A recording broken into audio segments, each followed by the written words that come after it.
کراچی کے ایک قدیم کالج میں ایک طالب علمہ کے ساتھ پیش آنے والا اسیبی قصہ۔ یوں تو جن بھوت یا چڑیل کی کہانی پڑھنا سننا دیکھنا بہت اچھا لگتا ہے، لیکن جب اپنے ہی ساتھ اس قسم کا پر اسرار حادثہ یا واقعہ رونما ہو جائے، اس کا انجانا خوف ساری زندگی پیچھا نہیں چھوڑتا۔ جب میری بیٹی کا داخلہ کالج میں ہوا تو گورنمنٹ کالج کی خستہ عمارت دیکھ کر میں مایوس افسردہ ہو گئی، کیونکہ میری بیٹی شروع سے ہی پرائیویٹ اسکول میں پڑھتی آئی تھی، جہاں مہنگی فیسوں کے عوض تعلیمی ماحول بھی معیاری اور شاندار دیا جاتا ہے۔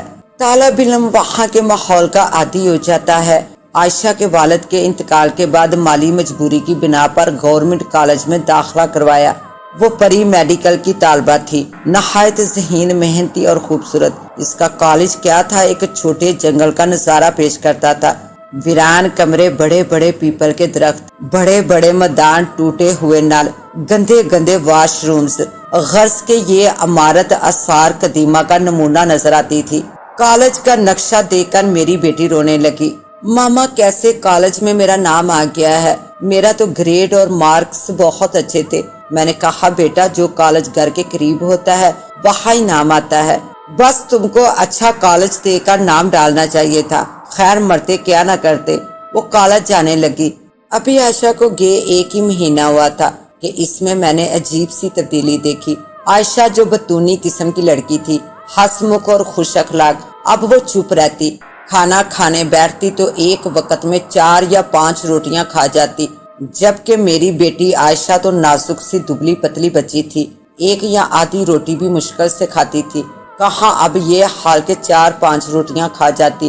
اب اکثر وہ اپنے کمرے کا دروازہ بند کر کے رکھتی۔ اندر کمرے سے اس کی باتیں کرنے کی آواز آتی۔ جب میں کمرے میں جاتی تو وہ خاموش ہو جاتی۔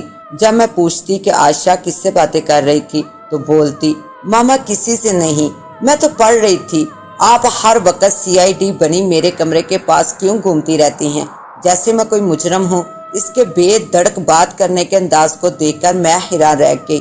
اس دن میں نے اپنی کولیگ سے عائشہ کے کالج جانے اور اس کے رویے میں اچانک تبدیلی کا ذکر کیا تو وہ سوچ کر بولی، یار، باقی سب تو ٹھیک ہے، جب بچے بڑے ہو جاتے ہیں تو وہ تنہائی چاہتے ہیں، لیکن یہ 4-5 روٹی کھانے والی بات ضرور پریشان کن ہے، لہٰذا کسی عالم مولوی وغیرہ کو دکھاؤ، کہیں اسیب جن کا سائے کا اثر نہ ہو۔ میں اس کی بات سن کر ہنسنے لگی۔ آج کے جدید زمانے میں سیب سایہ جن کا کیا کام؟ میں نے اپنی دوست سے تو کچھ نہیں کہا کہ کہیں برا نہ مان جائے۔ بہرحال میں فکر مند پریشان گھر لوٹ آئی۔ ڈائننگ ٹیبل پر عائشہ بیٹھی کھانا کھا رہی تھی، اور وہ جس انداز سے کھا رہی تھی میں حیران تھی، جیسے کوئی جانور کھا رہا ہو۔ میں عائشہ کو غور سے دیکھنے لگی۔ عائشہ نے مجھے دیکھا اور ہنسنے لگی۔ ماما، آپ اتنی حیرانی سے کیوں مجھے دیکھ رہی ہو؟ کیا کسی کو کھانا کھاتے نہیں دیکھا؟ ہاں عائشہ، اتنی بدتمیزی سے کھاتے نہیں دیکھا۔ خیر، آج جمعہ تھا، تم نے نماز پڑھی؟ وہ میری بات سنی انسنی کرتی لاپرواہی سے اپنے کمرے میں چلی گئی۔ میں اس کی بدتمیزی پر بھی پریشان تھی۔ آج عائشہ ابھی تک سو کر نہیں اٹھی تھی۔ کالج جانے کا ٹائم ہونے والا تھا۔ میں عائشہ کے کمرے میں اسے اٹھانے گئی تو عائشہ بستر پر سوتی ہوئی ملی۔ عائشہ، اٹھ جاؤ، کالج جانے کا وقت ہو رہا ہے۔ میں نے کمرہ صاف کرتے ہوئے عائشہ کو اٹھایا۔ وہ سوتے ہوئے اور پیاری لگ رہی تھی۔ مجھے بے اختیار اپنی بیٹی پر پیار آ گیا۔ واش روم سے پانی گرنے کی آواز مسلسل آ رہی تھی۔ میں نے سوچا ضرور عائشہ رات کو سوتے سے اٹھی ہوگی اور واش روم یوز کیا ہوگا، مگر نل بند کرنا بھول گئی ہوگی۔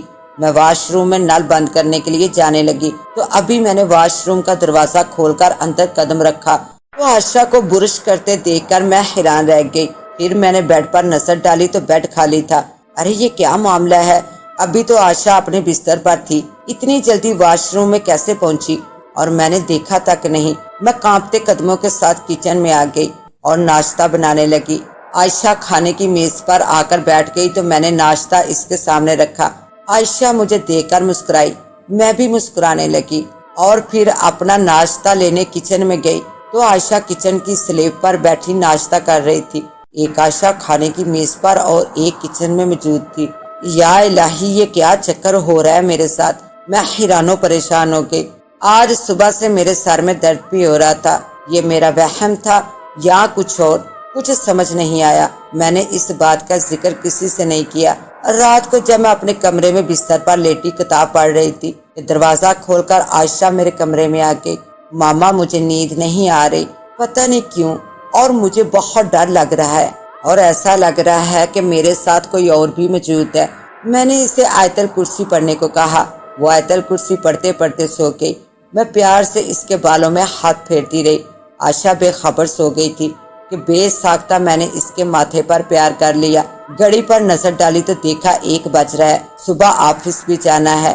میں نے کتاب بند کی اور پھر ایک بار گھر کے دروازے اور کھڑکیاں وغیرہ چیک کرنے باہر گئی۔ آج کل کے حالات کی وجہ سے تمام گھر اچھی طرح چیک کر کے سوتی تھی۔ سب چیزیں چیک کر کے میں نے اپنے کمرے کی جانب قدم بڑھایا تو عائشہ کے کمرے پر نظر پڑی۔ اس کا دروازہ کھلا ہوا تھا۔ میں اس کے کمرے کا دروازہ بند کرنے آگے بڑھی تو بیڈ پر عائشہ لیٹی نظر آئی، مگر عائشہ کو تو میں اپنے کمرے میں سوتا چھوڑ کر آئی تھی۔ میں جلدی سے اپنے کمرے میں آئی تو دیکھا عائشہ میرے کمرے میں بستر پر سو رہی ہے۔ یہ کیسا اصرار تھا، ایک عائشہ میرے کمرے میں اور دوسرے کمرے میں اور ایک۔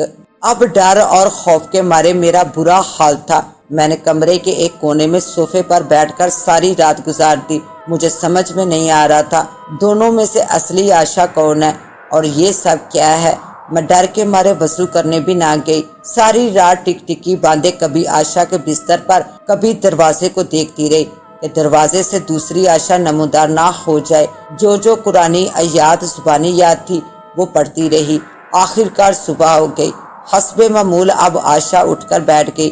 ماما آپ کو کیا ہوا ہے؟ آپ سوئی کیوں نہیں ہیں؟ اس سے کیا کہتی اب میں؟ چلیے ماما میں کالج جانے کے لیے تیار ہونے جا رہی ہوں، آپ اچھا سا ناشتہ بنا دے۔ وہ یہ کہہ کر اپنے کمرے میں جانے لگی، لہٰذا میں نے بے ساختہ کہا رکو عائشہ میں بھی تمہارے ساتھ جاؤں گی۔ وہ ہنس کر بولی آپ پریشان مت ہو ماما، وہ چلی گئی ہے، بے فکر ہو جائیے، وہ اب شام کو آئے گی۔ عائشہ کون بیٹا، کس کی بات کر رہی ہو تم؟ عائشہ نے میرے ہونٹوں پر انگلی رکھ کے مجھے خاموش کروا دیا۔ عائشہ کی آنکھوں میں بے بسی کے آنسو میں صاف دیکھ رہی تھی۔ عائشہ پہلے تم میری بات کا جواب دو، کیا کہہ رہی تھی بیٹا؟ عائشہ نے بے ساختہ میرے آگے ہاتھ جوڑ دیے، پھر وہ مجھ سے لپٹ کر بولی آج میں پراٹھا کھاؤں گی، کچن میں چلیے ماما۔ میں خاموشی سے کچن میں کھانا بنانے لگی، لیکن میرا دل اب بھی دھڑک رہا تھا۔ میں ماں تھی اتنا جان گئی تھی میری عائشہ کسی تکلیف پریشانی میں مبتلا ہے، مگر کسی قسم کا دکھ درد تکلیف سمجھ نہیں آ رہی تھی، نہ ہی عائشہ نے کوئی وضاحت کی، اس لیے میں عائشہ کی طرف سے بے حد پریشان تھی۔ پھر وہ کالج چلی گئی اور میں اپنے آفس پہنچی۔ میں آفس تو آ گئی تھی لیکن میرا کام میں بالکل دل نہیں لگ رہا تھا کہ اچانک عائشہ کے کالج سے فون آ گیا۔ مجھے فوراً بلایا تھا۔ پریشان ہو کر میں کالج پہنچی تو یہ دیکھ کر حیران رہ گئی کہ عائشہ کے بال بکھرے ہوئے تھے، آنکھیں سرخ انگارے جیسی اسے رسی سے باندھ کر رکھا ہوا تھا۔ مجھے دیکھ کر وہ غصے سے بولی ان لوگوں سے کہو کہ مجھے چھوڑ دیں ورنہ میں تمہاری عائشہ کو زندہ نہیں چھوڑوں گی۔ اس کے منہ سے یہ الفاظ سن کر میں خود دہشت سے بے ہوش ہو گئی۔ کافی دیر بعد جب ہوش میں آئی تو میری دوست جو کہ میرے ساتھ عائشہ کے کالج آئی تھی، اس نے فون کر کے میرے بھائی بھابھی کو ساری صورتحال بتا کر وہی بلوا لیا تھا۔ قصہ کچھ یوں تھا کہ کالج جا کر عائشہ روزانہ ایک ویران جگہ پیپل کے درخت کے پاس موجود اسٹور روم تھا وہاں چلی جاتی تھی۔ حالانکہ ٹیچرز نے منع بھی کیا تھا کہ وہاں مت جایا کرو، مگر وہ باز نہ آئی۔ جب بھی کالج جاتی تو اس اسٹور کے قریب چلی جاتی تھی۔ آج جب عائشہ کا ٹیچر نے پوچھا تو اسٹوڈنٹس نے بتایا کہ وہ اسٹور روم میں ہے، تو ٹیچر نے چوکی دار کے ساتھ اسٹور روم میں جا کر دیکھا تو عائشہ ایک چھپکلی کی طرح دیوار پر موجود تھی۔ یہ سب کچھ ٹیچر نہ دیکھ سکی اور خوف دہشت کی وجہ سے بے ہوش ہو گئی۔ تھوڑی دیر بعد عائشہ انسانی روم میں آ گئی۔ بڑی مشکل سے چوکی دار اور میل ٹیچر نے عائشہ کو اسٹور سے نکالا۔ وہ کسی کے قابو میں نہیں آ رہی تھی، ابھی بھی اسے رسی سے باندھ کر بٹھایا گیا تھا۔ میں اپنے بھائی کے ساتھ عائشہ کو گھر لے آئی۔ میرے بھائی اور دوست نے کسی بزرگ بابا کا پتہ بتایا تھا، مگر ابھی شام اور پوری رات باقی تھی۔ میرا بھائی اور دوست عائشہ سے بے حد خوفزدہ تھے، اس لیے وہ مجھے اکیلا چھوڑ کر یہ کہہ کر چلے گئے صبح کسی بابا یا مولوی کو لے کر آ جائیں گے، مگر بات میری بیٹی کی تھی۔ میرا ڈر خوف سب ختم ہو گیا تھا۔ سب کے جانے کے بعد میں نے عائشہ سے اس بارے میں پوچھا۔